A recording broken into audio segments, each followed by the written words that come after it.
Foldables stopped being a gimmick around 2 years ago, and nobody sent the memo to people still asking, but does the crease bother you? 5 phones here, split into 2 real categories: big book-style folds and pocket-sized flips. And 2 of them are Samsung, so I'll be specific about which is which and why. This is Samsung's book-style flagship. Folds open into a tablet-sized screen, closes down to a slightly chunky phone. The hinge mechanism is the real story here. It's noticeably smoother and more resistant to dust intrusion than earlier Fold generations, which matters because hinge failure was the #1 complaint that scared people off foldables in the first place.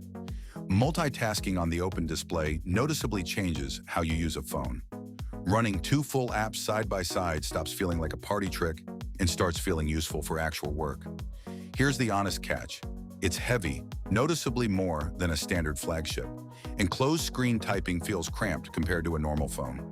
If you want maximum screen real estate and don't mind the bulk, this delivers it.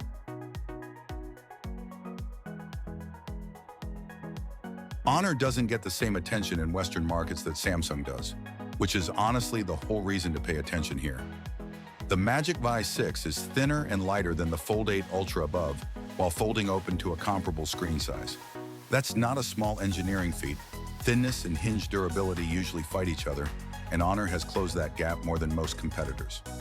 Camera performance trails Samsung's flagship slightly in low light, a real trade-off for the reduced weight and thickness.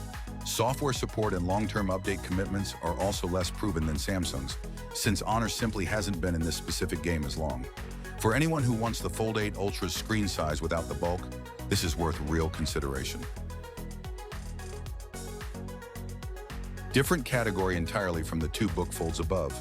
This closes down to a compact square, built around pocket size rather than screen real estate.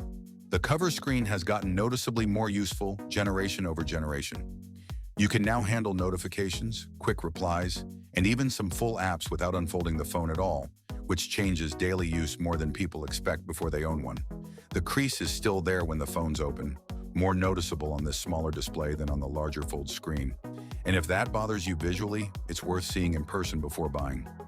Battery life is the honest weak point of the flip form factor generally. Smaller body means smaller battery, and this is no exception. Best pick if pocket size matters more to you than screen real estate. Link below. Motorola brought back the Razr name deliberately, leaning into nostalgia, and then backed it up with an actually large cover screen that outsizes Samsung's Flip 8 above.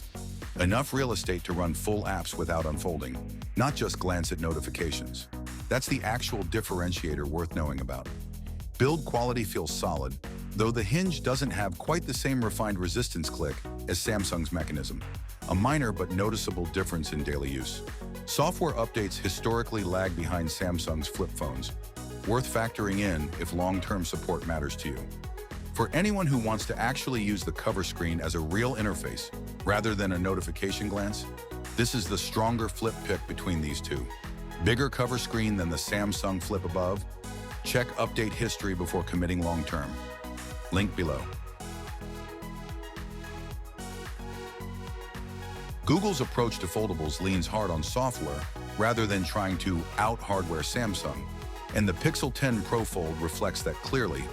The camera processing and AI features here are noticeably more refined than what you get on the Fold 8 Ultra or the Magic V6 above, even when the raw camera hardware is comparable on paper. That's the actual reason to choose this over the other book folds on this list.